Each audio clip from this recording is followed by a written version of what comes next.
அனைவருக்கும் வணக்கம். சுபமாரிமுத்து திருப்பூரிலிருந்து இந்த பதிவு உங்களுக்காக. இந்த குடும்பம் பிரியாமல் இருப்பதற்கு எளிய பரிகாரத்தை இன்னைக்கு உங்களுக்கு நான் சொல்ல போகிறேன். இது ரொம்ப முக்கியம் இல்லையா? உங்களுக்கு வாழ்க்கையில் நீங்கள் கொஞ்சம் தெரிஞ்சுக்கணும் அல்லவா? அதனால் உங்கள் வாழ்க்கையில் ஒரு பெரிய மாற்றத்தை ஏற்படுத்தி கொடுக்கும். இந்த குடும்பம் நல்லா தான் வாழ்ந்துட்டு இருப்பாங்க, ஏதோ ஒரு மனஸ்தாபத்தினால பிரிஞ்சுக்கலான்னு ஒரு முடிவு பண்ணுவாங்க. இதுக்கு நம்ம முதலே ஒரு தக்கா பண்ணி வைக்கணும் அல்லவா?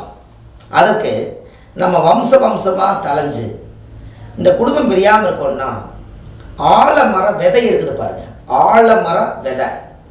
அந்த விதை கொண்டு போய் சிவன் கோவில் பக்கத்தில், ஒரு அம்பாள் கோவில் பக்கத்தில் கொண்டு போய் அந்த ஆலமரத்தை விதையை கொண்டுட்டு போய் நல்ல நாள் பார்த்து, உங்களுடைய ஜென்ம நட்சத்திரம், நீங்கள் பிறந்த கிழமை, இந்த மாதிரி ஒரு நாள் பார்த்து அந்த ஆலமர விதை அல்லது நாற்று கொண்டு போய் ஒரு ஆலயத்தில் கொண்டு போய் நட்ட வச்சு, இந்த ஆள் போல் தலைச்சு ஆலமரமாக வேர் ஊனி திரும்பி திரும்பி ஆலமரத்தில் இருந்து விழுதுகள் எல்லாம் எப்படி படர்ந்து வாழுதோ அதுபோல் என்னுடைய குடும்பம் படர்ந்து வாழணும்னு சொல்லி நீங்கள் இந்த ஆலமர விதையை கொண்டு போய் கோவிலில் கொண்டு போய் நட்ட வச்சுட்டு வாங்க. அன்னையோட உங்களுக்கு பிரச்சனை சால்வ் ஆயிடும்.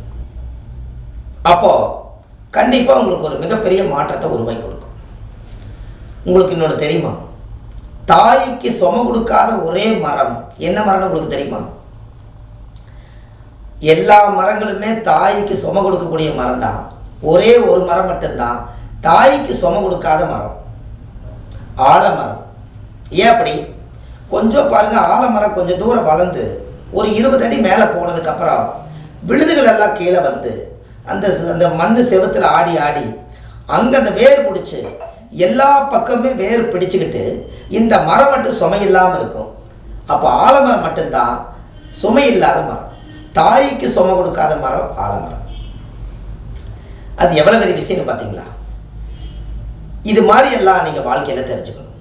அப்போ நீங்கள் ஆலமரத்தை போய் சுற்றிட்டு வந்தால் நம்மளுக்கு குடும்பம் சந்தோஷ நிம்மதியாக வாழுங்கிறது உங்களுக்கு தெரியுதா?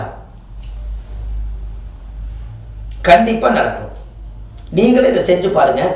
உங்கள் வாழ்க்கையிலே குடும்பம் எதுவும் பிரிவினை வராது, ரொம்ப நல்லா இருப்பீங்க என்று சொல்லி அடுத்த பதிவில் உங்களை சந்திக்கிறேன். சுபமாரிமுத்து. நன்றி, வணக்கம்.